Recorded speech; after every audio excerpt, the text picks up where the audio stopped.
So the Stormers have made it 3 from 3 in the URC.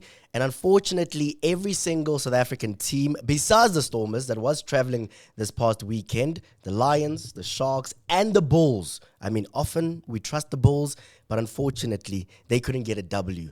Welcome to Omni Rugby. We will be focusing on the United Rugby Championship, chatting all things rugby, and the man is back.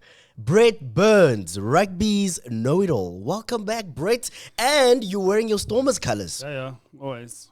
Standard procedure. People need to know.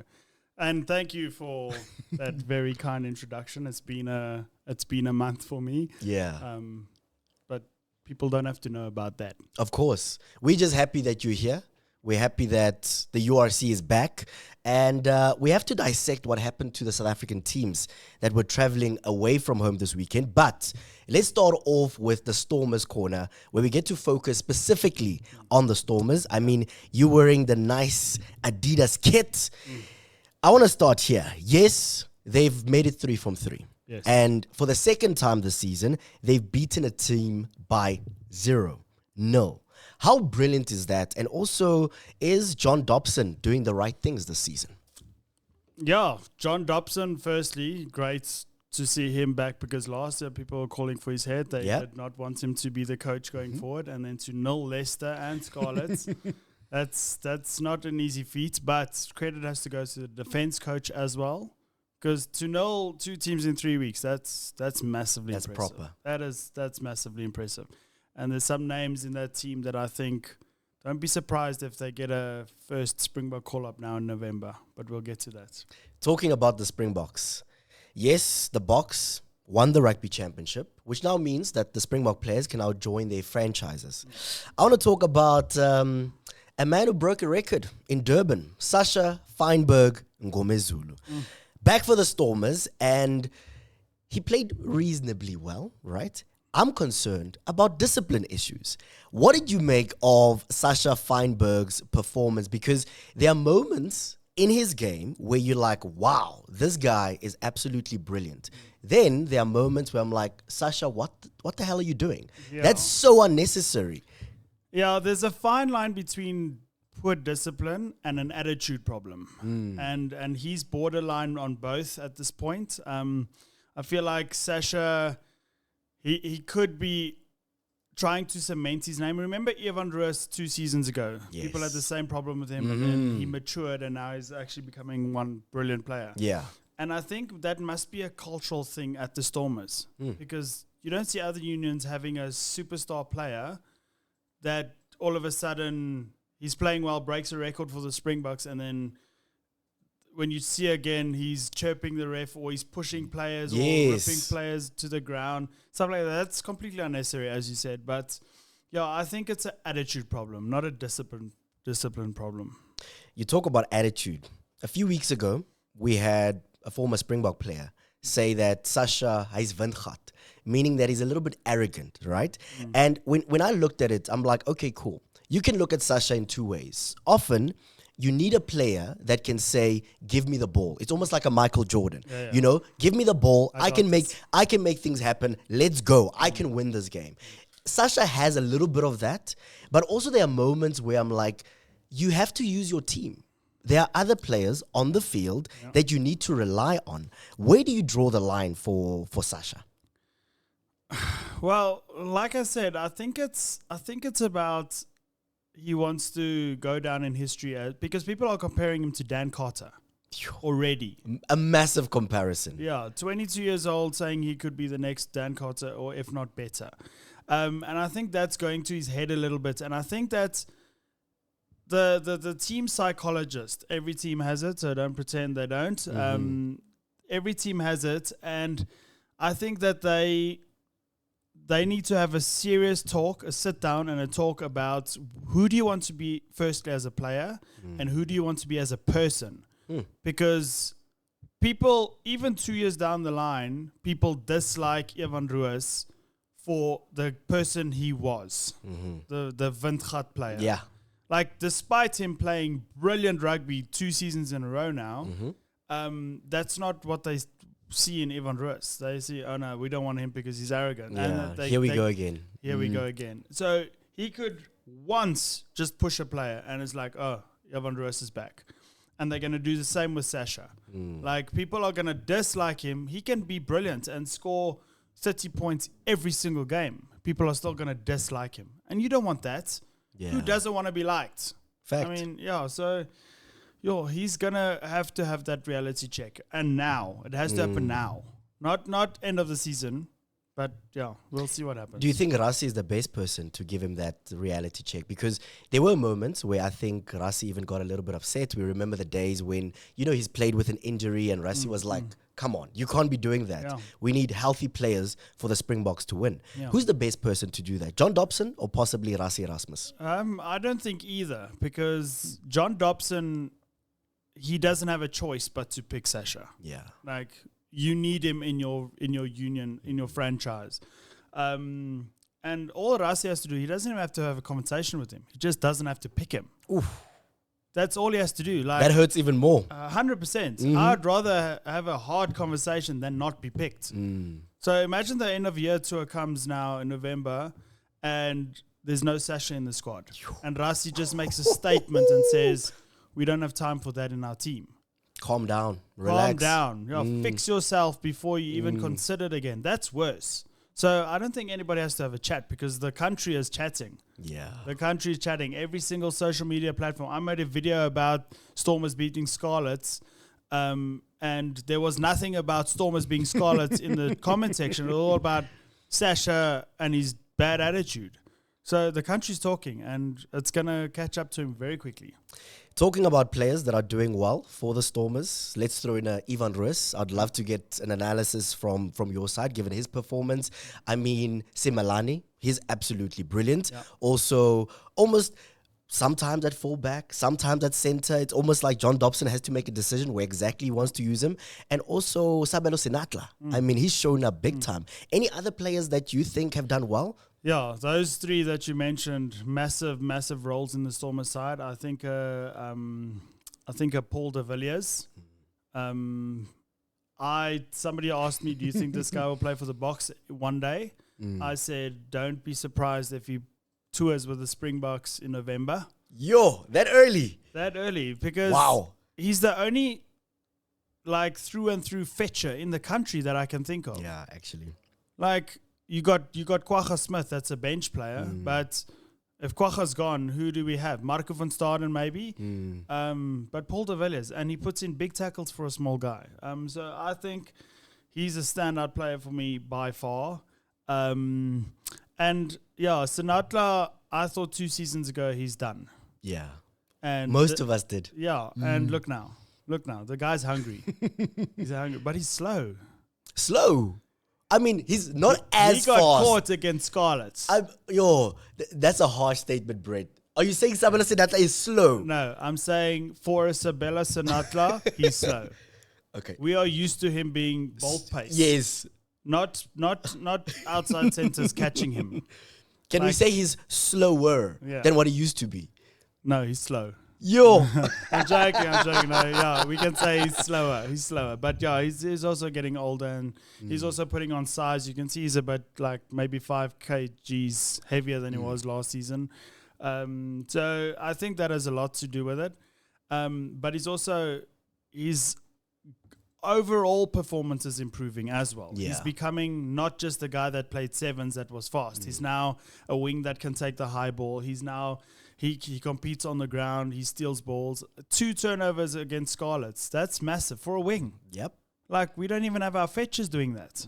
So, yeah, massive. But I want to throw in there, I'm very sad about Dion Fourie. That injury. That could be the end of his career. Yeah. And also, when you talk about injuries now, I'm also thinking of the spicy plum, Steven Kitshoff. Yeah. I mean, done. It's one of those where when you are that age, when you get an injury like that, we start wondering that can you possibly come back? Because, I mean, he's already won a Rugby World Cup. He's done well for his union.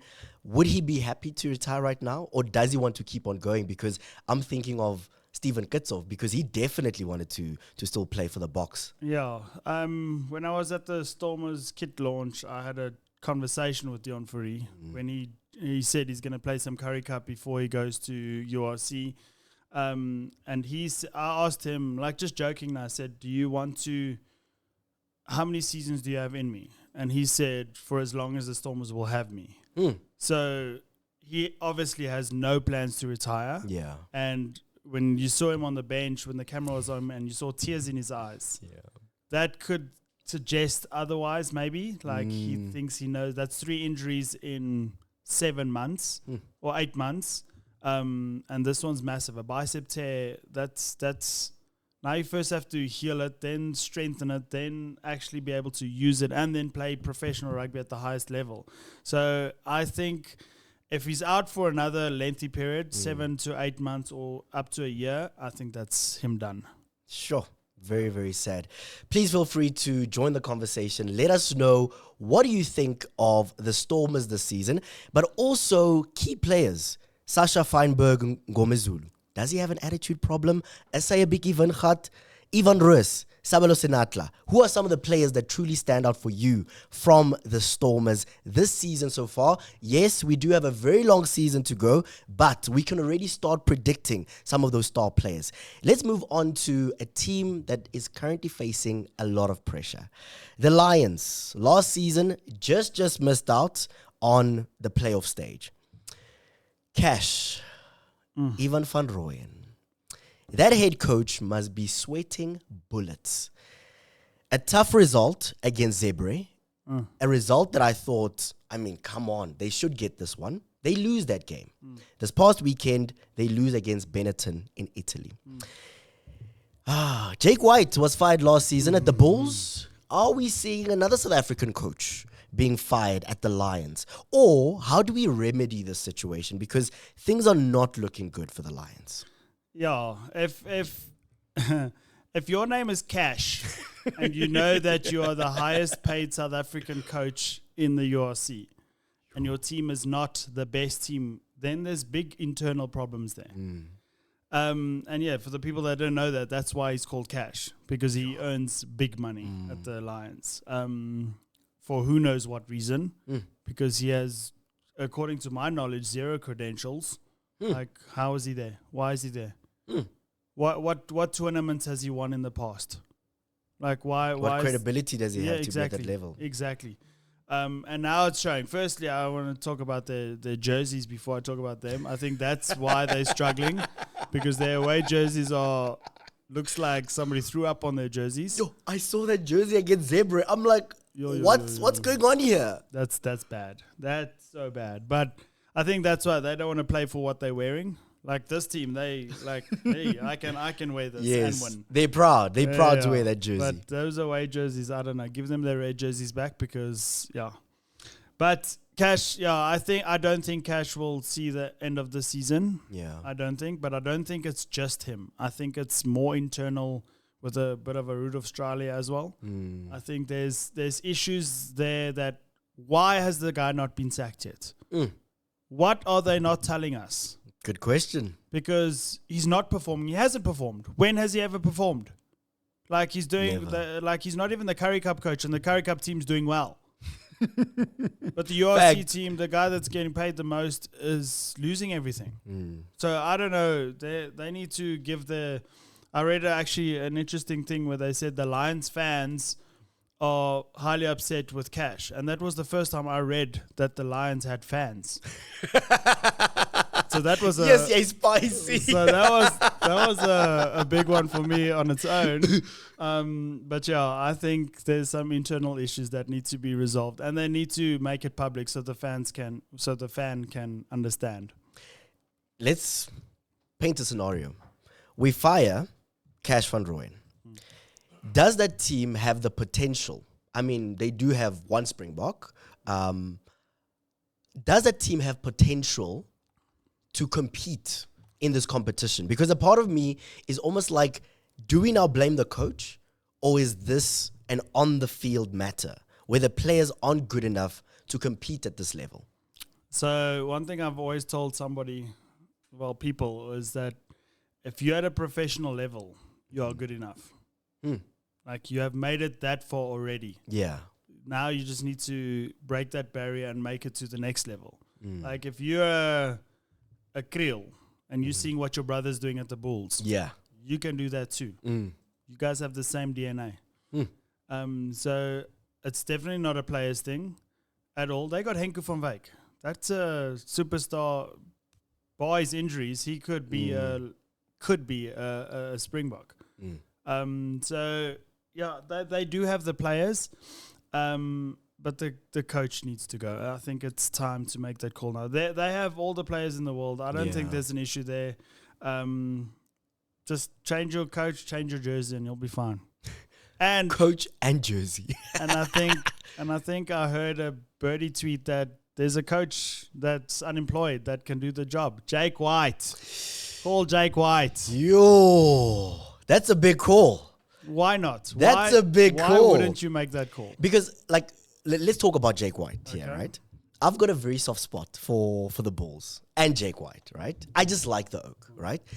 And to me, when Jake White was fired, I mean, when you look at his record in the URC, he made 3 finals. Unfortunately, just couldn't get over the line. And for me, I was like, he's doing well. But there were rumors that apparently the locker room didn't back him anymore. Yeah. So are you saying that if Jake White goes to the Lions, the locker room will then trust him? Because from a coaching perspective, you talk about Cash van Rooyen's credentials. We know Jake White has got all the credentials and more. Can he be the difference maker for the Lions? Yeah, people need to, in my opinion, swallow their pride and their egos need to go sit down because not everyone likes their boss. Fact. Not everyone likes their boss. And if your boss and you disagree, learn to deal with it. Don't cry about it. Yeah. Just learn to deal because you're a successful team. What more do you want?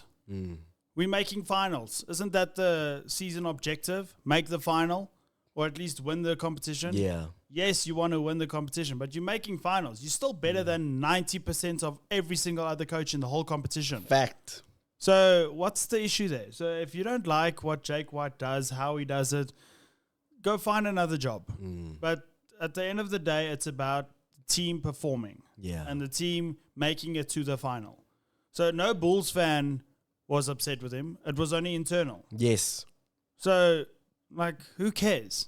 Go to the Lions, fix that, make them a winning team, and then if the staff don't like you again, go to the next team and get them to the final.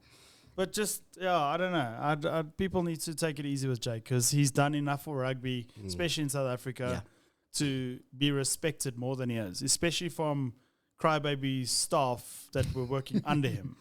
Fact.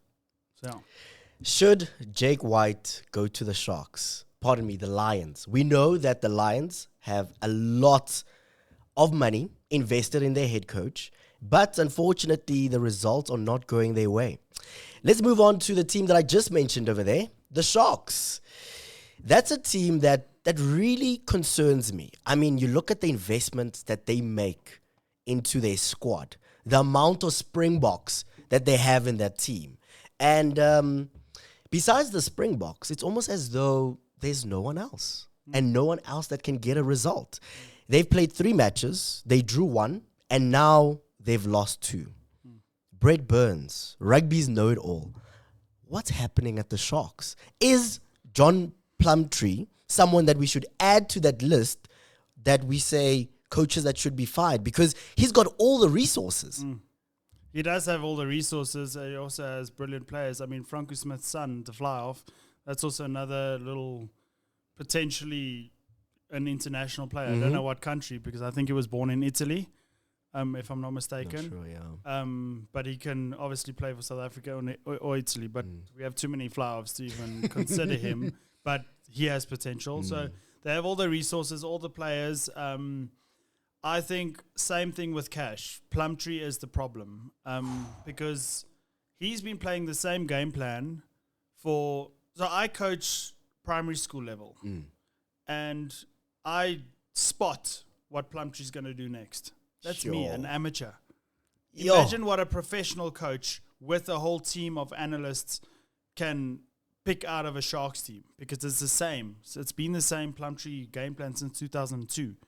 Like he took that same game plan to the Hurricanes after he was at the Sharks the first time. So it's boring. You're not using what you have. And I mean, Plumtree joined the Sharks, and Lekanyo Am, that was a world-class centre, his game started to dip. You haven't seen him in a Bok jersey because he's under Plumtree's leadership. So that's also a massive issue. Like he has to go. And I see his son that plays for Scarlets played flank against the Stormers this weekend. It's his son, and you can just see that it's that mentality. It's just like, I'm better than everybody. I don't care what anybody says, and I think this Plumtree is the same. So sense of entitlement, almost. 100%. Like the Sharks got me in, they got new investors, and I was the guy they phoned. Yeah. Not Jake White, not Rassie Erasmus. I was the guy they phoned. So that's what I think. I'm not a Sharks fan. Yeah. I'm very happy that they're losing everything. So if it was me, keep Plumtree. If it was... Let them tank. But yeah, that's just my opinion. Can the Boks that are now within the Shark setup, I mean the likes of Eben, Siamtanda Kolisi, can they save this team? Because my question is, how can you have the Bulls consistently performing at the highest level in this competition? The Stormers have also done well season after season. The Lions, I mean, we'll put them to one side. We know the issues there. But the Sharks are a team that I look at and I'm like, but given the amount of money, given the squad that you have season after season, and yes, Plumtree as your head coach, but just on the field, they should be competing a lot better than what they are. Yes, they should. But I've said this quite a few times now, that there are too many Chiefs, not enough Indians. Like the ego game at the Sharks is massive. Like, okay, ego game maybe is not the right terminology, but there are too many Chiefs, not enough Indians. Almost not a battle for power. 100%. Yeah. 100%. I'm the leader. I played 135 tests for the Boks. No, I'm the leader. I am the Bok captain, but I'm not the Sharks captain. So I think it's clashing. Personally, that's how I see it as an outsider. I can't comment on what's happening internally. Yeah, but that's just how I see it, because with all those Springboks and all that cheese, you should be performing. You should be outplaying everyone. Yes, like everyone. Yes, like it should be. Let's compete for second place, because the Sharks should be taking everything. Yes, sir. So big calls need to be made there. Hey, only time will tell at the Sharks. Plumtree, is he the man for the job? And also looking at the dynamics of power. Eben Etzebeth, Siamtanda Kolisi, other Springbok players, Lekanyo Am. Like, there are so many leaders in that squad that maybe there's a battle for power. I want you to let us know in the comment section, what do you think is wrong at the Sharks? Let's move on to a team that has a special place in my heart. The Bulls, unfortunately losing their first game to Ulster this past weekend. Before we talk about the result, I want to talk about Handré Pollard playing for the Bulls. Your thoughts on that? Because to me, he's guaranteed a start, right? Because given his experience, won the Rugby World Cup twice, trusted man by Rassie Erasmus, is he the man to get the Bulls over the line? Yes, he didn't do it this past weekend, but I mean, you look at Ruan Norkia. He's been carrying this franchise for the longest time. Yes. Now, Handré Pollard comes into the fray. I'm like, will he be the trusted guy? Do we still rely on Ruan? What's happening there? What is the new head coach, Ackerman, thinking about this talented player that they've been able to sign? That's a tricky one, because he is now... I think there's a little bit of complacency in Pollard's game, because he knows he's Handré Pollard. Yep. Everything you just said about him is going through his mind every day. Every day. And yes, he's a professional and can deal with it. But I feel like it's the same with Eben Etzebeth at the Sharks than it is with Pollard at the Bulls. That he feels that I don't have to give my best. That's maybe a bit harsh to say, but I don't think Eben plays well at the Sharks, and I don't think Pollard is going to play well at the Bulls. I feel like it's going to be do the basics right, so my body is fresh, because I have a green jersey to pull over my head. So that's the feeling I get. I could be completely wrong, which is very rare that I'm ever wrong. Just kidding. So it could be that, but then again, he could surprise us all and have a blind of a season. It was his first game. You just came out of Springbok camp. The game plan is completely different. So I don't even look into this game and think, okay, they played poorly, but because they just had to learn the game plan in a week. So it's different, and it's difficult for a fly-off because you have to know everything about everything. Yeah. So you have to know every single forward call. You have to know every single backline call. You have to know every single team call, and you have to decide when do I kick, when don't I kick. So it's tough. Yeah. It's tough. You're the quarterback, basically. 100%. So I think that he'll be fine for the rest of the season. I do think that he needs not a Serfontein on his outside. I think he needed he needs a Kriel that actually is very close to Brian Abana's Bulls record. Really? Did you not know that? No. He's actually very close to Brian Abana's Bulls record for most tries. No way. Yes, he's creeping up into that, like he's second of the Bulls all-time try scorer. Damn. So, I didn't know that. Yeah, so I think that Kriel needs to be the 12 at all times next to a Pollard. Okay. And I think that could eventually, potentially, get Kriel that green jersey. Let's talk about some of the other changes that were made. Jake White out, Ackerman in. Your thoughts on that decision? Because it's a big decision. Because we know the standard at the Bulls. They're one of the biggest franchises or unions in this country. We know the supporters always won trophies. We know the standard. When you look at this competition, last 4 seasons, they've reached the final 3 times. Can Ackerman surpass that? Because now they've done well. Now we want more. Is he the guy for the job? Because to me, he looks a little bit reserved and quiet. I'm not in the locker room, so I wouldn't know how vocal he is in those spaces. But shy, reserved, almost sitting back a little bit. Is he the guy for the job? Not at the Bulls. I like Ackerman a lot. I also like Jake White a lot. I don't think I like Jake White as much as a person as I do Ackerman. I like Jake White as a coach. But Ackerman is a guy that can take mediocre players and make them good, make them believe. I don't think he's the guy that can take a 2-time winning World Cup fly half and improve him. Sure. So I think that I don't think he's the man for the job at the Bulls because there's nothing to build. Yeah. It's been built. Yes. You need to get the systems are there. Yeah. He's the guy that will take the youngster and make him a Bok eventually.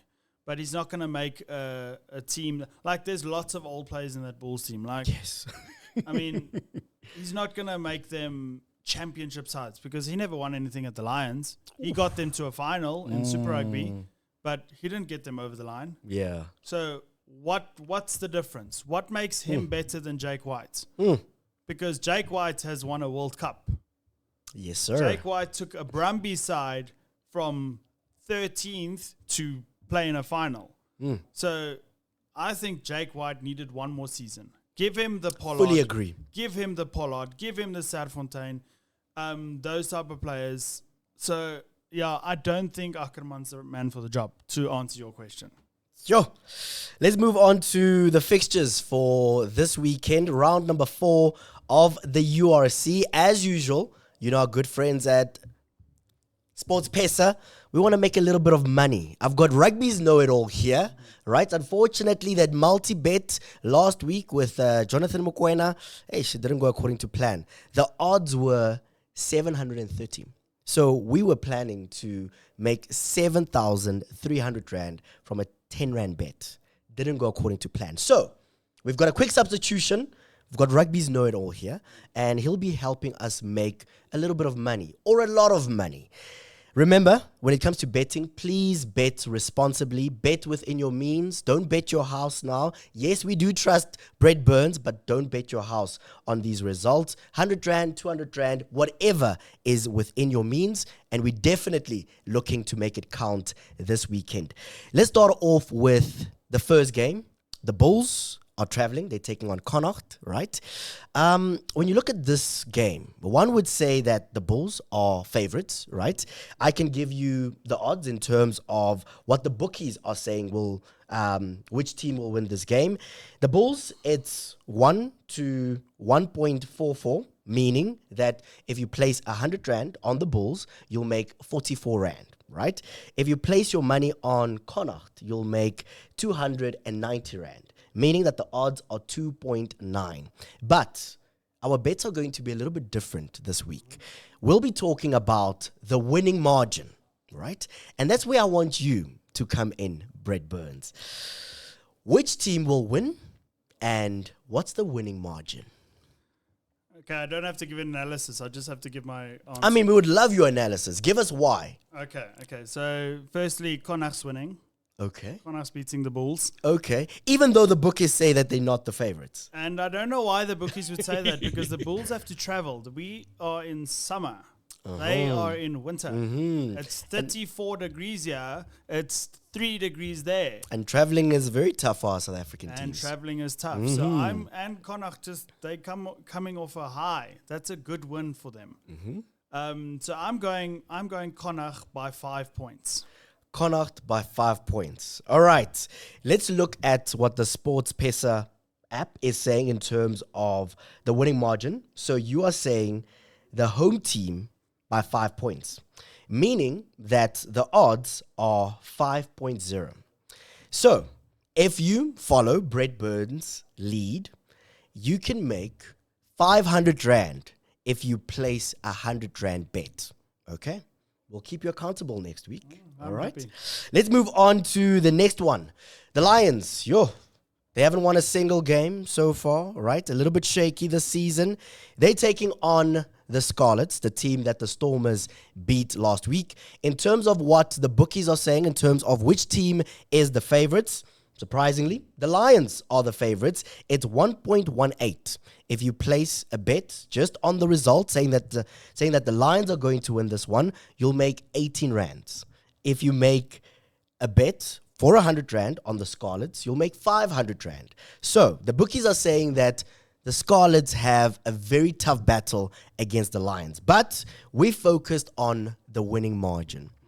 Which team is going to win? And give me the margin of victory. Brett Burns. Okay, so both teams are extremely hungry for a win, especially Scarlets. I mean, conceding all the points and scoring 0 points. I'm backing what the bookies say, and I'm going to give the Lions a win. Okay. Only because I felt the Scarlets have probably the worst defense, not just based on the score that they got 0 and conceded 35. I feel like they have the worst defense, but they also have the worst attack. They do not know how to get past second phase. So, and I don't think they're going to change that in a week's time. So I'm going Lions, but because they're also not attacking and defending that well, it's going to be a close game for me. I'm saying the Lions by 2. The Lions by 2. So here's what the odds look like for the Lions by 2. A home victory for the Lions means 4.4, meaning that if you place 100 Rand on the Lions by 2, going with Brett Burns' call, you'll make 440 Rand. So there's a lot of money on the line here. Let's move on to the next one. Let's make more money. The Sharks, they're looking for their first victory in this tournament. 2 losses, 1 draw. Can this weekend at home at the Shark Tank against Ulster be the difference for the Sharks? In terms of what the bookies are saying, they're saying that the Sharks are the favorites. It's 1.2, meaning if you place 100 Rand on just the result, you'll make 20 Rand back. And then Ulster, it's 4.5. That 100 Rand, if you place it on Ulster, will give you 500 Rand. But we're focused on The winning margin. Give me the team that will win, Brad Burns, and the margin of victory. Can we make more money? I'm going for another away team win. Ho ho! So Jarno Augustus Trockie is very hungry for that 8th man jersey in the box shirt. And he showed against the Bulls that this oak he's playing rugby. And I think that's why he moved to Ulster, was so he can have more exposure against the South Africans, to show them that he is credible and able to play in that box jersey. That's a very good point. So I'm going Ulster to win the game by 5 points, an away win for Ulster. Brad Burns. That's a big call. Massive call. And if you trust Brad Burns, you can make a lot of money. Putting your money on Ulster to win, you said by? 5 points. 5 points. 7.4. 100 rand will give you 740 rand. Brad Burns, in these situations, part of me is like, maybe you must trust the bookies. When the odds are too high, it's almost like the result is highly unlikely. Do you back yourself in this regard? 100%. I'll make sure I place my bets and wave my money around next week. Okay. Last game. Stormers. They're cruising nicely in this competition. 3 from 3. They're traveling again. They're taking on Zebre. And at least in my mind, this one is a simple result. But let's have a quick look at what the bookies are saying. They're saying that the Stormers, it's 1.15. And then Zebre, it's 5.6. Meaning that if you just want to place your money on the result, the Stormers from 100 Rand will give you 15 Rand back. Zebre will give you 516. Let's focus on the winning margin, because clearly this is where we can make the most money. Zebre hosting the Stormers. Is this an easy one? Where are we making money? It's not going to be an easy game for Stormers, because Zebre they're very hot and cold team. So you never know what you're going to expect. It kind of reminds me of the late 2000 French team. They'll beat the All Blacks by 50 and then lose by 50 the very next week. So I'm going Stormers to win this game. Okay. Comfortably with a bonus point. But the points margin's only going to be 14 points. Ho! Okay, a little bit conservative on this one. You're not as bold as the previous one. That's perfectly fine. So, Stormers by 14 points. The odds are 3.75. Meaning that if you trust Brad Burns and you place your money on the Stormers to win by 14 points, it's 375 Rand that will be yours. Okay. Brad Burns, thank you so much for joining us. I'll keep you accountable next week in terms of where we are making money this weekend. But as always, thank you so much for joining us on Omni Rugby. And lots of talking points from this discussion. First up, at the Lions, the biggest problem is possibly the head coach. Should they bring in Jake White? Same question can be asked about the Sharks. Is Plumtree the man for the job, and is there a power struggle? Siamtanda Kulisi, Eben Etzebeth, Lucanio all of these are leaders within that squad. We need one to take this team in the right direction. And then the Stormers. We love the Stormers. They're doing well. But Sacha Feinberg-Mngomezulu, is he doing a little bit too much at the Stormers? Please feel free to let us know in the comment section below. We'll see you again next week, same time, same place. Goodbye. Bye. Thanks, everybody.